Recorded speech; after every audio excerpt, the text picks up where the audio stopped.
loyalty to a mission is going to be loyalty to your numbers every single time. What do I mean by this? Well, I'm glad you guys asked. So for instance, when you set a goal to hit 100,000 followers by this date, and then that doesn't happen, you may be like the person who gives up on that. I'm done. Through. It's over. I'm gone. Finished. But of course, as all of us know, hitting a number like that is something that can't be guaranteed, and it's of course out of your control.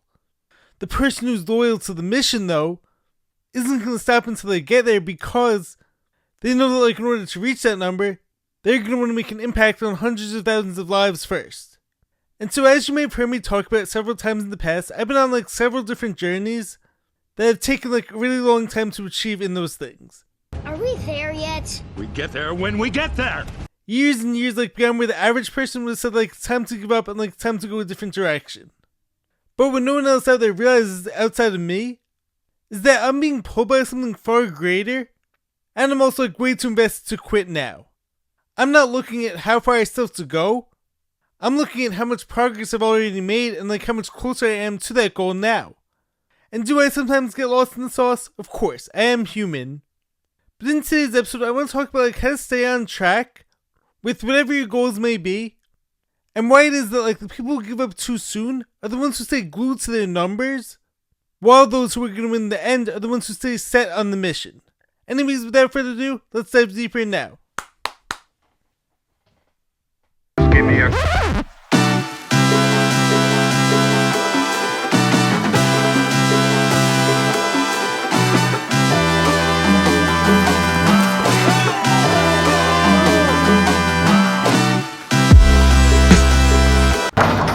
What's happening, guys? Welcome back to the Jared and James channel. I'm Jared Weiss. If you guys didn't know that, it must mean that you're not subscribed to the channel, so you know what to do.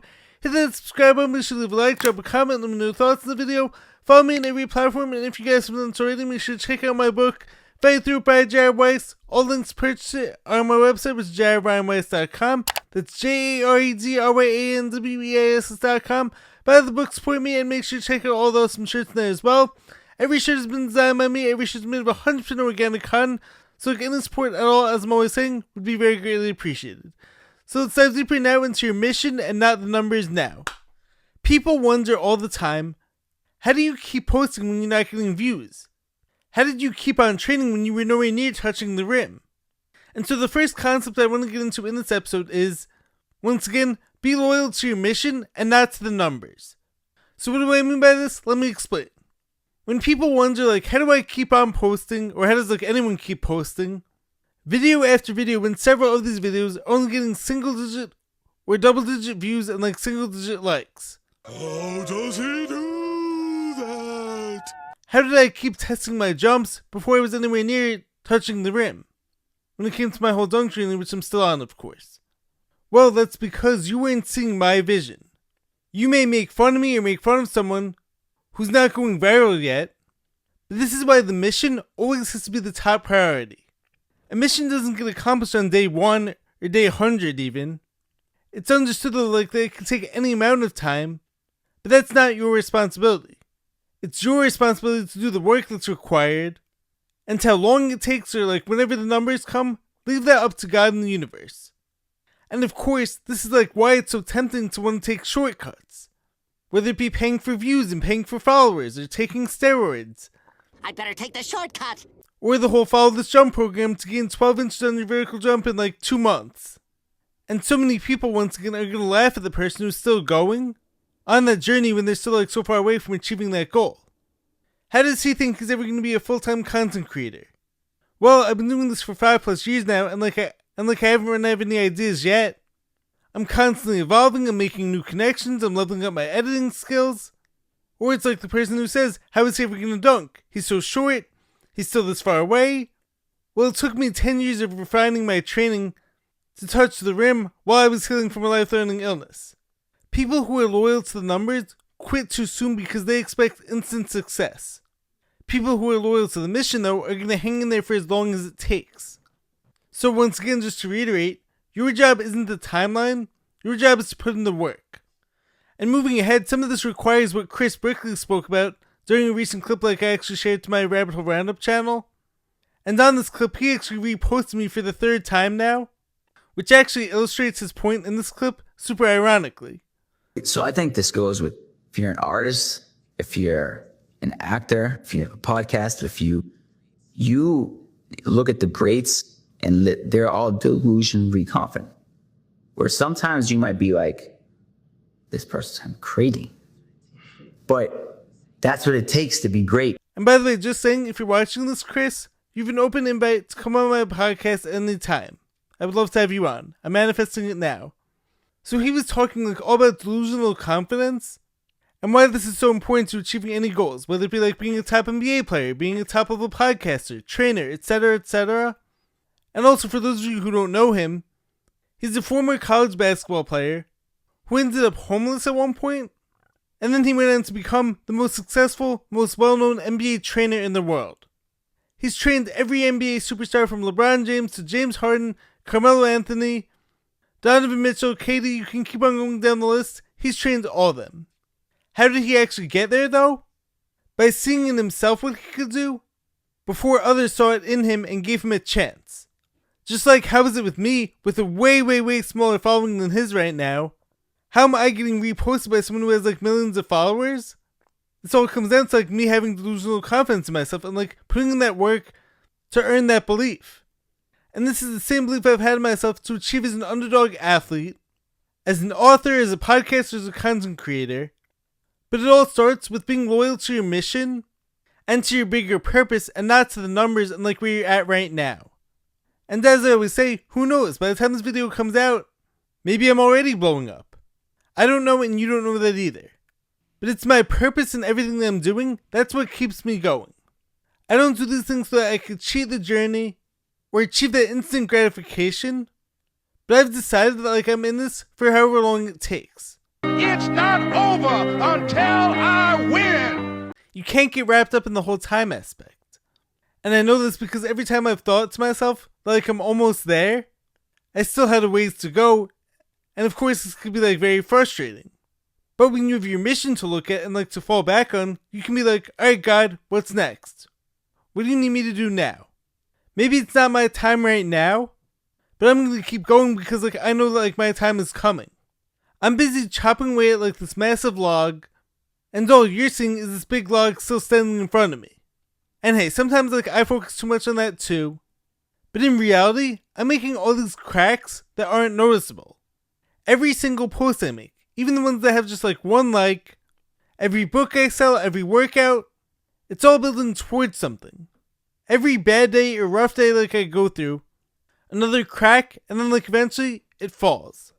Now next, but I want to reference a quote coming from a new friend of mine who came on the podcast recently, a virtual friend of course, Noah Tanner, aka the biggest fella, who absolutely crushed it when he came on, and I would highly recommend like all you guys check out that episode. So when he came on, he spoke about how expecting perfection on your journey guarantees disappointment. Ooh, that's a hard-hitting line. And he was, of course, talking about this from the perspective of a weight loss coach who deals with, like, massive problems from people. He was saying how, like, you're gonna mess up. You're gonna fail. You're gonna have your gloomy days where the scale doesn't move and, like, you feel like quitting. Oh, how can it get any worse? And I think, like, this analogy could really go, like, for any journey you might be on, in any walk of life. And I've been guilty of this myself because, like, I'm a perfectionist, very type A personality. So I'm someone like who loves having the routine. I love having everything planned out. And so whenever life hits, and like it always does, I've been forced to learn how to adapt, which isn't always so easy. And so I think that like it's almost essential to budget in and like account for the bad days, so that this way like you realize like they're not going to take you off track. It's like if a perfect journey is going to take you a year to reach that goal, maybe you actually set an expectation for like a year and a half or 2 years. How long is this going to take? This doesn't mean like take your foot off the gas or don't work as hard as possible, but you have to like accept that not every day is going to be perfect. It's like for instance me with my whole healing journey from a life-threatening illness, which is of course a pretty drastic example, but if I had all the answers on health and like holistic health from the get-go, I probably could have healed like a lot faster, but since there was no rulebook in my case, it took several years of trial and error, seeing various different practitioners, of course plenty of misdiagnoses early on, and and like really poor medical care and like poor doctors, but like that's of course a whole other story. But getting back to like where I'm at now, it took me several years of trial and error to get to like where I'm at now and like what I believe to be like the best plan for me to finish this healing journey. And branching off this, it's like when it comes to any of my athletic or physical goals, I've been working at a deficit due to all these healing challenges. So any of those physical goals are going to require an imperfect and largely delayed journey. Doesn't mean don't go for them or don't try my hardest, but it's about like budgeting in the bad days. And so this way it's like if 1 week I'm feeling really off and I don't feel my best, like I'm not going to lift as heavy. So instead I'm going to listen to my body, I'm not going to jump or sprint, I'm going to take a break from the sauna. It's like a sauna in here. And in doing these things in recent years, that's actually the whole reason why I've still hit several PRs, because I'm not rushing things anymore, and I'm allowing and making way for the bad days, so this way it's like I can still pick my spots when I'm feeling well enough to make that jump. But I'm not actually forcing it to happen on my bad days, if that makes sense.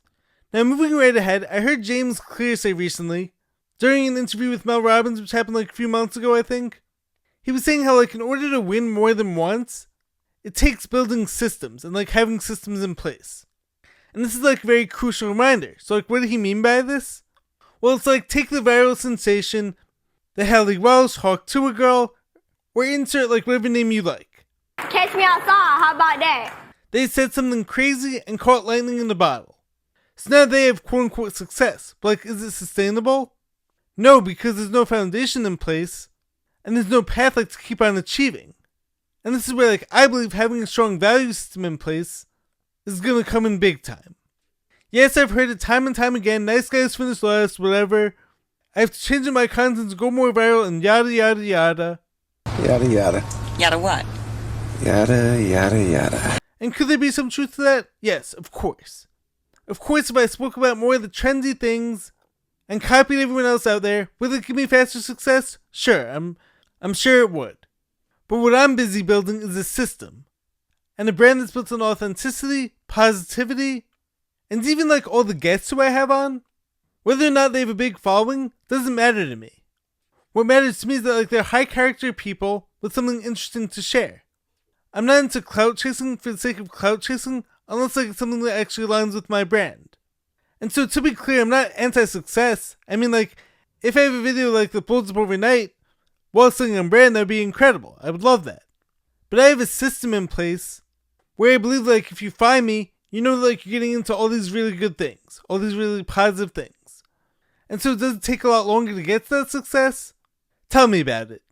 But having the system and like foundation in place is the reason why like when I do finally reach those wins, it's gonna be sustainable and also like reproducible too. Not the viral sensation who's relying on catching lightning in a bottle to keep going.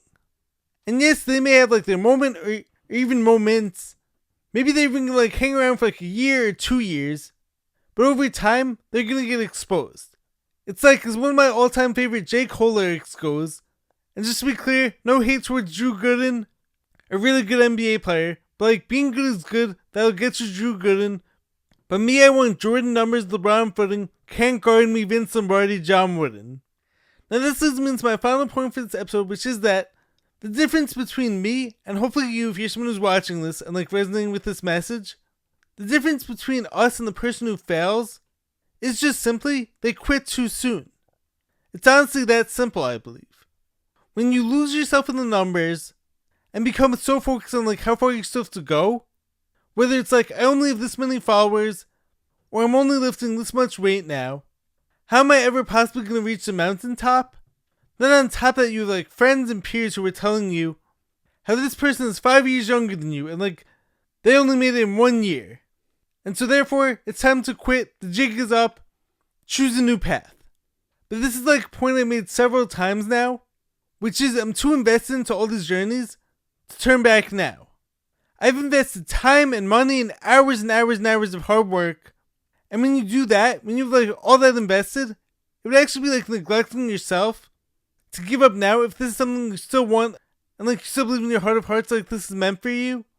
And this is like what it means to follow your calling. It's understanding that like the path may not always be smooth, the timeline may be like way longer than expected, but once again, People who are only loyal to the numbers will have no backing and no foundation, but the people who are loyal to their mission and have a larger purpose behind what they're doing, they can't be stopped because they're being pulled along by a far greater force than you could ever imagine.